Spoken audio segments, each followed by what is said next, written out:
온라인 쇼핑이 확대될수록 소비자와의 접점이 감소하고 브랜드 차별화 기회가 축소되어 기업들은 비효율적인 오프라인 점포를 축소하고 있으며 오프라인 채널을 소수 플래그십 스토어에 집중하여 부족한 고객 접점을 확보하고 체험을 중심으로 브랜드 가치를 보호하고 있는데요. 이에 오프라인 매장의 종류를 살펴보도록 하겠습니다.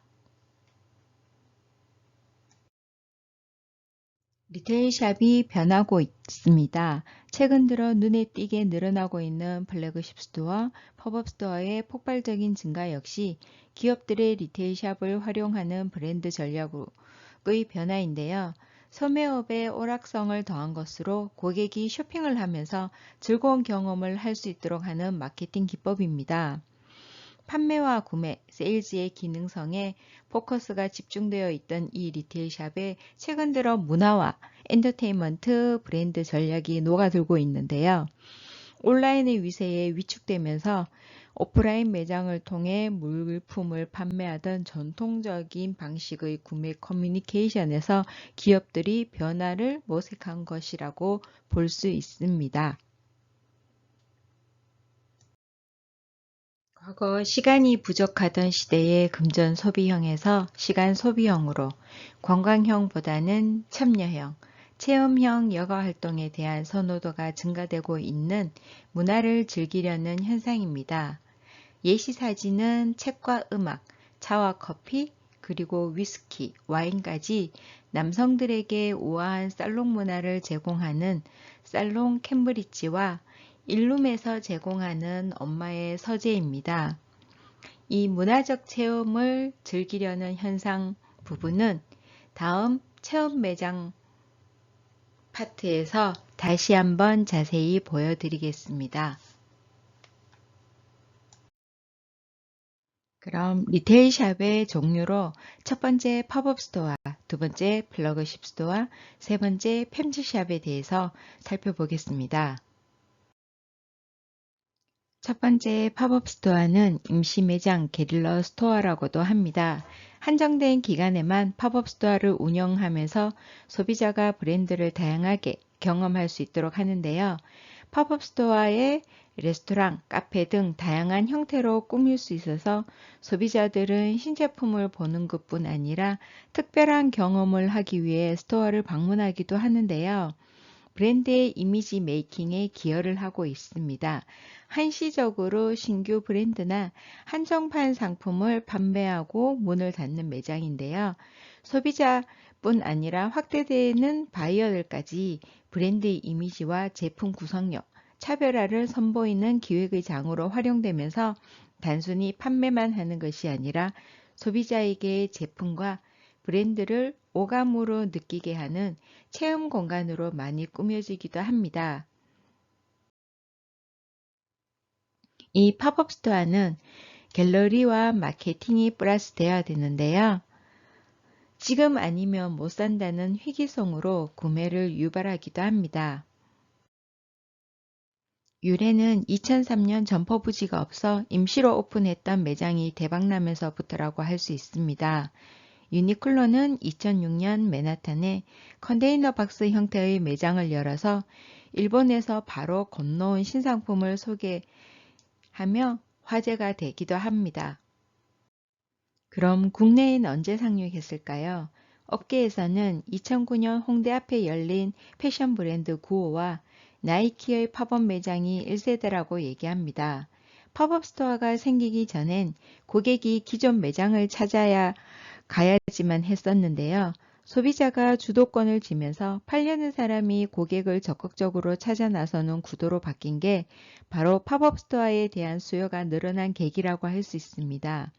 보는 이 예시 사진은 구호 플러스라고 구호의 세컨드 브랜드입니다. 팝업 스토어는 이렇게 단기간 먼저 알린 다음 점포가 열리는 것입니다. 현재는 SNS의 활발한 발달로 동시 효과를 가지기도 합니다. 1920년대 예술사조인 데스틸이 핵바이 9호의 시즌 테마입니다. 데스틸의 기본인 육면체를 바탕으로 이를 해체 조합하여 옷을 디자인하고 육면체가 해체된 모습을 프린트로 이용하기도 합니다. 플러스에 담긴 의미가 바로 젊음을 상징하는 젊은 감성이라고 합니다. 계란이 너무 귀엽죠? 계란에 플러스 마크가 되어 있는데요. 계란이 오픈날 간식이었다고 합니다. 다른 오픈 팝업 매장입니다. 이곳의 간식은 식빵이었네요. 사각의 패턴이 줄을 이루는 컨셉을 보여주고 있습니다. 브라운 브레스 5주년을 맞이하여 진행된 팝업 스토어입니다. 기초공사라는 컨셉에 맞게 공사장에서 볼 수 있는 구조물을 사용하여 팝업을 열었습니다. 스틸 구조, 나무 박스 외에도 서적, 음반 등 문화 상품을 판매하고 언플러그 공연을 진행하면서 상품과 문화를 소비하는 공간을 소개하는 매장이었습니다. 이 예시사진은 마크 제이콥스 수석 디자이너이고 2010년 아메리카 패션 어워드 남성복 부문 올해의 신인상을 차지했었던 리처드 체의 팝업 스토어입니다. 스티로폴로 깎은 아이스 동굴 형태가 화제가 되기도 했습니다. 전체적으로 어두운 옷들이 있기 때문에 아이스 동굴의 컨셉과 잘 조화가 되는 것 같습니다.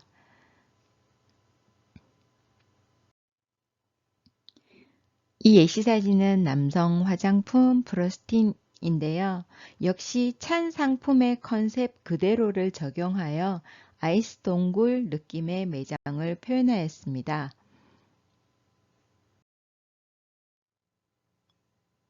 2008년 4월 서울 홍대에 오락색 컨셉의 팝업 스토어 코코 게임 센터를 열었습니다. 당시 샤넬 뷰티는 매장을 오락실처럼 꾸미고 옛 오락기 모양 매대에 색조 제품을 진열했었는데요. 게임도 즐기면서 신상품도 함께 체험할 수 있는 경험 디자인 전략으로 온라인에서 이름과 연락처를 입력하면 문자 메시지로 초대장을 보내줬다고 합니다.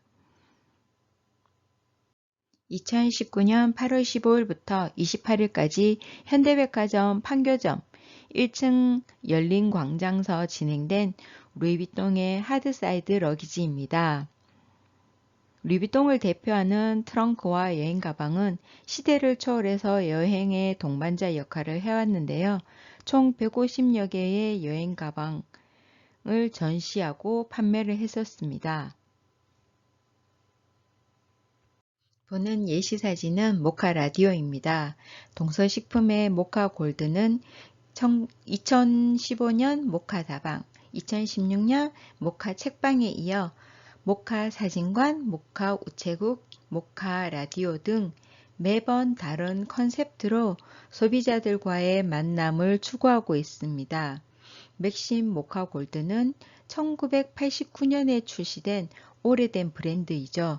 그러다 보니 젊은 층의 브랜드 이미지를 신선하게 제고시킬 필요가 있다고 생각해서 기획했다고 합니다. 오래된 브랜드에 새롭다는 이미지를 불러넣기 위해서라고 합니다. 현재 팝업 스토어에 전성시대가 열리고 있다고 해도 과언이 아닌데요. 홍보 공식으로 자리 잡아 복합 체험형 마케팅으로 고객 유치의 효과도 누리고 있습니다. 왼쪽은 블루밍 데일즈 백화점과 오른쪽은 상하이 팝업 매장입니다. 귀여운 캐릭터들이 눈길을 사로잡고 있네요.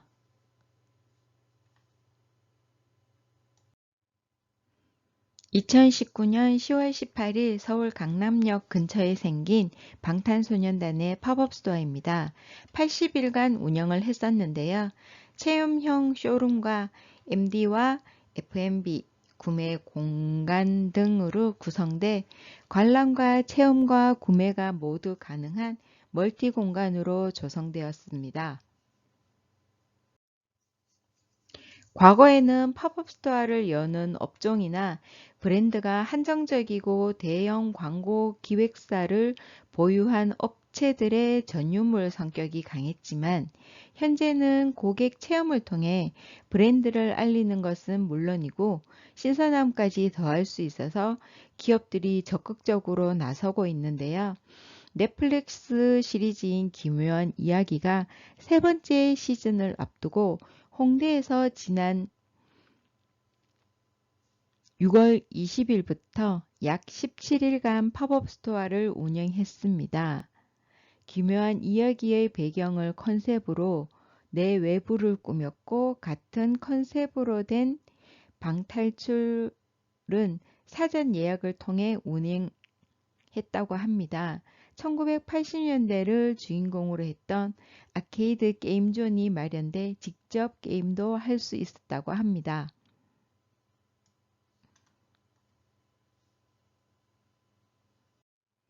팝업 스토어를 기획할 때 중요한 4가지입니다. 첫 번째, 주제와 테마를 만들어라. 소비자가 왜 이 공간을 찾아야 하는지에 대한 목적성과 의미를 줄 수 있어야 합니다. 두 번째, 소비자의 호기심을 자극하라. 호기심을 자극할 수 있는 실체나 오브제를 만들어 순간 자극 요소를 배치해야 합니다. 세 번째, 희소성을 극대화하라. 외관을 통해 매장 내부로 끌어들이고 여기에서만 살 수 있는 아이템으로 희소성을 가져야지만 고객들이 굳이 그 팝업 스토어를 찾아가겠죠.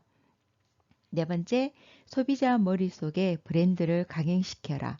그동안 하고 싶은 것, 할 수 있는 모든 것을 펼쳐서 브랜드를 강하게 고객에게 각인시켜야지만 이 팝업 스토어를 열었는 데에 대한 가치가 있는 것입니다. 업계에서 이토록 팝업 스토어에 관심을 갖는 이유는 젊은 세대를 사로잡기 위해서는 일반 마케팅이 아닌 소통 마케팅이 중요하기 때문입니다. 미디어 매체를 활용한 일방적인 정보 전달 방식의 광고가 아닌 직접 체험한 후에 SNS 등으로 알리고자 하는 젊은 세대의 트렌드를 충족시키기 위한 것인데요. 굳이 백화점에 가지 않아도 젊은 여성들이 많이 찾는 가로수길이나 홍대 등에서 제품을 알리고 체험하게 함으로써 브랜드에 대한 진입 장벽을 낮추고 친근함을 느끼게 하는 것을 목적으로 합니다. 팝업 스토어는 비용에 비해 매출 등 눈에 보이는 효과는 미비할 수 있으나 소비자의 입소문을 기대할 수 있습니다. 특히 새로 출시하거나 앞으로 출시할 제품에 대한 반응을 즉각적으로 확인할 수 있죠. 이제 소비자를 기다리기보다 적극적으로 찾아 나서서 제품을 기억에 남게 하는 시대가 되었다고 할 수 있습니다. 다음은 플래그십 스토어입니다. 가장 중요하고 대표적인 주력 스토어인데요. 한 기업이 만든 여러 개의 제품을 한 곳에 모아서 판매하는 매장입니다. 운영 목적은 최신 유행 트렌드를 체험할 기회나 무료 컨설팅을 제공하여 브랜드 이미지를 높이려 하는 것인데요. 일반 매장과는 달리 다양한 체험이 가능한 넓은 공간을 확보하고 건물 외관뿐 아니라 내부까지 브랜드의 이미지를 극대화하여 디자인적으로 꾸며진 매장이라 할 수 있습니다. 프리메라 명동 매장인데요. 프리메라의 철학과 원료 등 브랜드 스토리를 직관적으로 전달하면서 매장 중앙의 브랜드존은 대형 화장품 용기 속에 실제 식물들이 자라고 있습니다. 프리메라의 핵심 스토리인 싹 키우는 순간의 발화 에너지를 바로 시각적으로 경험할 수 있는 공간이라고 할 수 있습니다. 젠틀몬스터 홍대 플래그십 스토어입니다. 더 로켓이라는 컨셉으로 나타내고 있는데요. 이 젠틀몬스터는 2011년 김왕국에 의해서 설립되었죠. 선글라스 및 안경을 주력 상품으로 제작하고 판매하고 있는데 매 시즌 제품이나 공간, 스타일링, 캠페인, 서비스 영역을 브랜드의 중점으로 두고 새롭게 혁신적인 경험을 제공으로 하고 있는데요. 선글라스 업계에서는 시도하지 않았던 새로운 상업 공간의 틀을 전개하고 있습니다. 건물 외관에 실제 향해하던 배를 박아 넣기도 하고 옛 목욕탕을 개조하여 남겨진 것과 새로운 것을 표현하기도 하며 공간에 스토리를 보여야 하는데요. 2016년 미국 뉴욕과 중국 상해를 시작으로 직영 매장도 글로벌하게 운영하고 있습니다. 신사동 가로수길에 위치한 닥터 자르트 플래그십 스토어입니다. 이 플레이세라는 닥터 자르트에서 8번째 프로젝트로 운영하는 플레이세라입니다. 세라 펭귄이 극한 건조의 환경에도 세라마이딘으로 이겨내는 이야기를 담은 전시인데요. 닥터 자르트는 이곳 플래그십 스토어에서 계속적인 프로젝트로 운영을 하고 있습니다. 9번째 프로젝트는 필터 스페이스인 서울에서 컬러링 리페어에 대한 컨셉으로 운영하고 있습니다. 지금 현재는 바이옴이라는 주제로 새로운 프로젝트를 다시 꾸몄다고 하는데요. 바이옴 가든, 바이옴 스토리, 바이옴 게임 센터로 구성하고 있다고 합니다. 설화수 플래그십 스토어인데요. 이 사진은 아마 체험 부분에서 다시 볼 수 있을 텐데 컨셉은 랜턴으로 설화수만의 아이덴티티를 건물에서 느낄 수 있도록 외관의 특징뿐 아니라 소비자가 브랜드의 철학을 담은 건축적인 공감을 경험할 수 있는 곳이기도 합니다.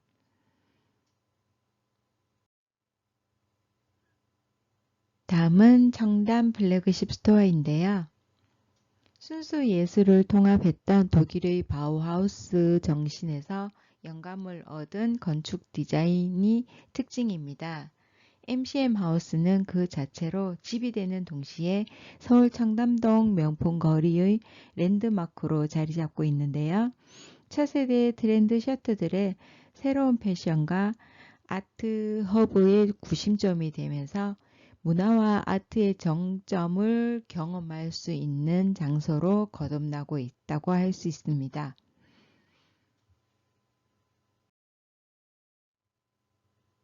다음은 편집 매장입니다. 셀렉트샵 또는 멀티샵, 컨셉샵이라고 얘기하는데요.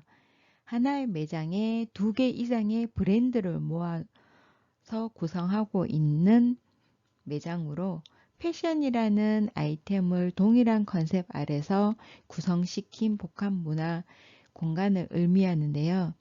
여기에서 플래그십 스토어와의 다른 점이 편집 매장은 하나의 매장에 여러 가지 브랜드를 모아 판매하는 것이고 플래그십 스토어는 회사는 같습니다. 회사는 같지만 다른 브랜드를 모아 판매하는 형태이라고 할 수 있습니다. 편집 매장은 회사가 같을 필요는 없고요. 여러 개의 브랜드가 모여 있는 장소라고 생각하시면 됩니다. 편집샵은 다품종 소량 판매하는 구성으로 고객은 상품을 쉽게 비교하며 어울리는 상품을 선택할 수 있는데요. 가방이나 의류 등을 모아둔 혼합 편집샵의 형태에서 신발이나 액세서리, 리빙샵 등 한 가지에 집중한 편집샵도 늘어나고 있습니다. 보는 사진은 카플리 매장인데요. 에센스 오브 패션이라는 컨셉으로 마놀라 블라닉, 낸스 곤잘레스, 클레어 비비에, 스타메라와 국내 핸드백, 리뮤에 등 다양한 브랜드를 만나볼 수 있는 곳입니다.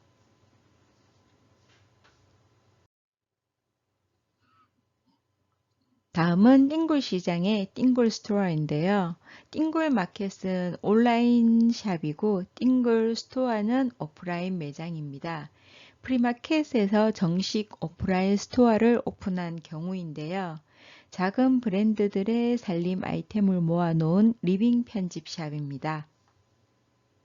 생활을 돌보고 나를 돌보는 띵굴의 집이라는 컨셉으로 만들어진 매장입니다. 다음 예시 사진은 남성 편집샵 라운맨인데요. 공간을 의미하는 독일어로 남성들 사이에서도 패션 감각이 개성을 부각시키는 중요한 수단으로 부상한 만큼 남성 전문 편집샵을 찾는 소비자들이 급격히 늘어나고 있는데요. 특히 고객들 중 상당수가 얼리 어답트적인 소비 성향을 선보이는 만큼 차별화된 브랜드와 트렌드 상품을 선도적으로 제안하고 있다고 합니다. 더 콘란샵은 1974년 영국 인테리어 디자이너인 테런스 콘란경에 의해 설립되었 브랜드인데요. 현재 영국, 프랑스, 일본 3개국에 총 10개 매장을 운영 중입니다. 더 콘란샵은 유명 디자이너 가구를 비롯해 홈데코, 주방용품, 식기, 침구 등 다양한 리빙 아이템부터 취미용품, 키즈, 패션 잡화까지 폭넓은 카테고리를 보유하고 있는 것이 특징입니다.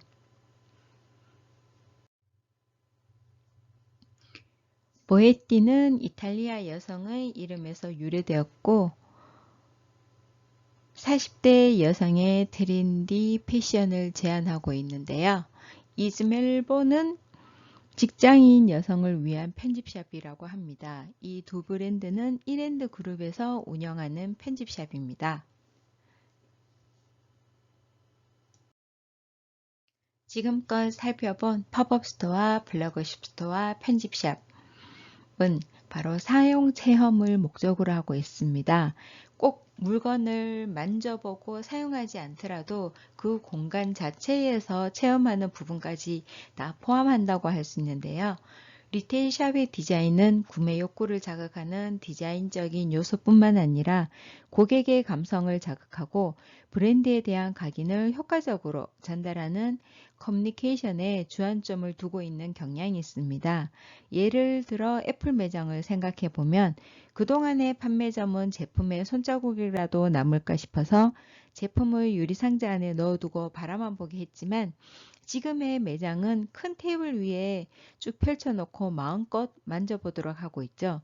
물건을 사지 않는다 하여도 전혀 불편함을 느끼지 않도록 하고 있습니다.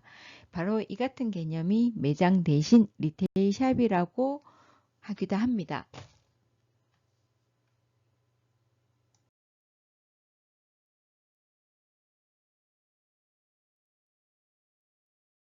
매장 계획을 하실 때 획기적인 평범한 디자인이 아닌 현재의 변화에 발맞춘 새로운 발상이 들어갈 수 있도록 다시 한번 생각해 봐야겠습니다.